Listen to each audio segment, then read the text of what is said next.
I had to breathe for a minute. Whew. Oh, man. I love Easter. I do. I love everything about Easter. I just love, because this is the day in which the Lord has made that we remember the truth that will set us free. To really comprehend Easter, you really have to come and get in touch with the life of the master teacher, Jesus Christ. You have to really take a look at his life and what he leaned into and what he at times fell into, and his commitment to the passion of knowing the truth that would set him free.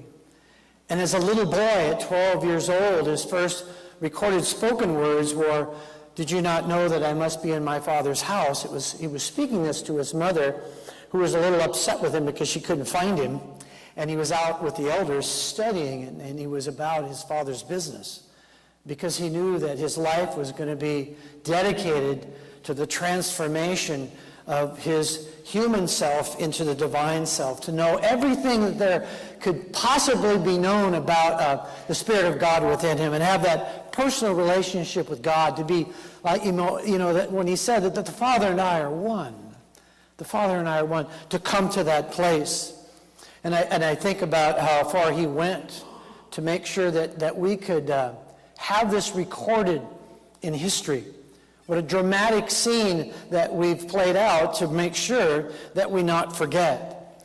When you look at the Last Supper, when he said, "Take this as bread, as my body," and when he mentioned that, "Do this in remembrance of me." And so the importance of this being recorded in Akashic records, the importance of this being recorded and the pen being put to it, the importance of Easter, the transformation, to show you that no matter what's occurring in your life. How many of you had issues before?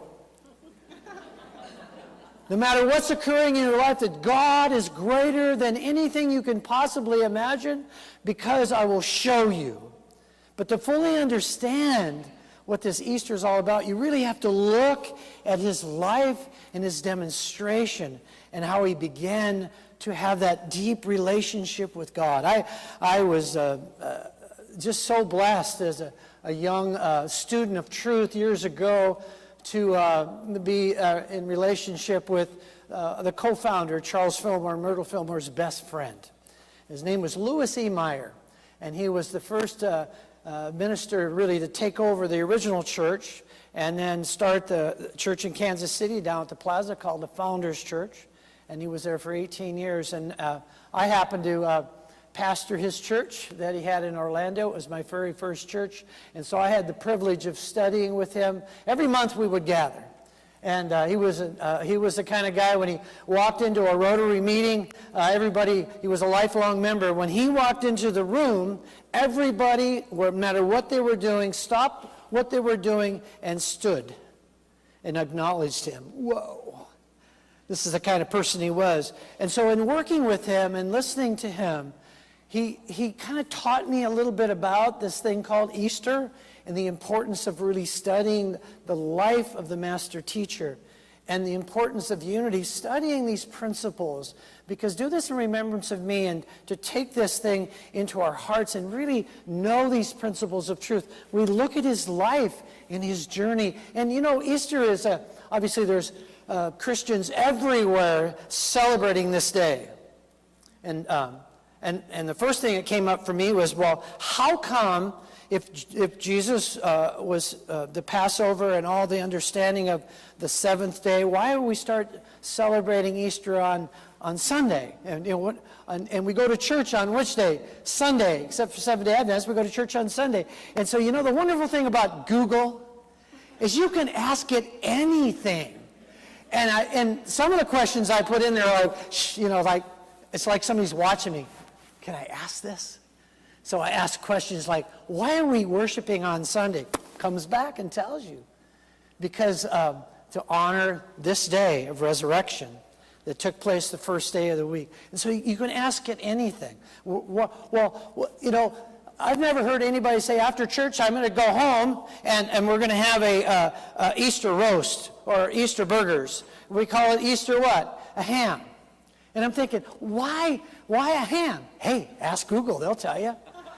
So I get on, I ask Google, and it answers, and it says because in this country, when there was no refrigeration, they put meat up, and then they cured the meat, and the meat that was ready to eat around Easter was always what? The ham. And so we have the Easter ham. We have so many traditions around Easter. And I'm thinking, as a child, I'm watching the Easter bunny, and I don't get the eggs. So I thought it was chickens. I'm confused. So you can get on Google and ask them. And they'll tell you that the bunnies and the eggs, it's all about renewal. Easter was really a pagan festival. And Easter was a pagan goddess. It was a goddess of renewal and new life.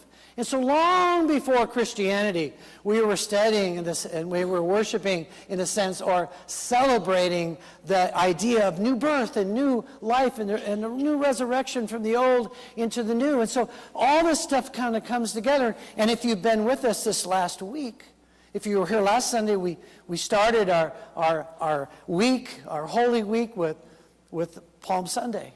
And Jesus entering into the city with some sense of energy and vitality, moving into what he knew was waiting for him. We had a midweek meditation and prayer to really consecrate this week. We had our Good Friday service, which was an opportunity also to do communion. And communion's about a personal relationship with your own Christ nature, and also establishing a personal relationship with Jesus Christ if you choose. So all of this was that study of the transformation from going to here to here. And Jesus, his disciples didn't know at the time what was going to happen to him, but he knew. He knew. In that Last Supper we celebrated on Friday, one of the things that just, in the Bible, there's things that you read it, you just don't get a hold of, and there's things that you stumble across. And Eliza was having a conversation with her best friend, and she was talking about, did Jesus ever sing or dance? And as she was talking to her friend, I'm Googling. I want to know. And so it saves me time. So I asked the question, did Jesus ever sing or dance? And then it says, well, there was that one time. And this is at the very end of the Last Supper. And they've had communion. And at the very end it says, and when they had sung a hymn, they went out to the Mount of Olives. And when they had sung a hymn, and so there is the one time recorded right at the very end of the Last Supper where Jesus is actually singing with his disciples. And his disciples didn't have any idea what was ahead of them, but singing and having fun and probably, dancing. I never thought of it, but I don't know, the style was maybe like this. They were probably singing an upbeat psalm, because in those days the psalms were sung. There were songs of praise, and they were all sung. And Jesus was probably with his gang, with his homeboys, just kind of doing their thing. And he knew where he was headed. He knew where he was going. They didn't know. They were just doing what they do. All part of the plan. The importance of making sure there was no doubt in the human consciousness that we could overcome all challenges and all obstacles. He was arrested in the Garden of Gethsemane. Wouldn't it be great if his disciples would have even stayed awake?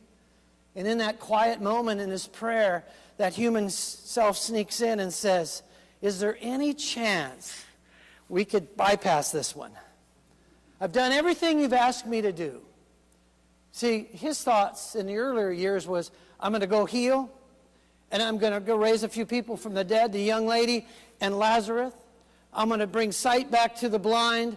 And he was looking good and doing everything he was probably called to do until that one moment in time in which the Greek asked to have a moment with the master teacher. And going to Philip, who was Greek, and went to Andrew and comes to the master teacher and says, can I have a moment of your time? And that would have been a yay, or nay, would yes or no, or maybe put him on the calendar for a month ahead. He said this, the time has come for the Son of Man to be lifted up. Now, I would have been really good with doing the healings.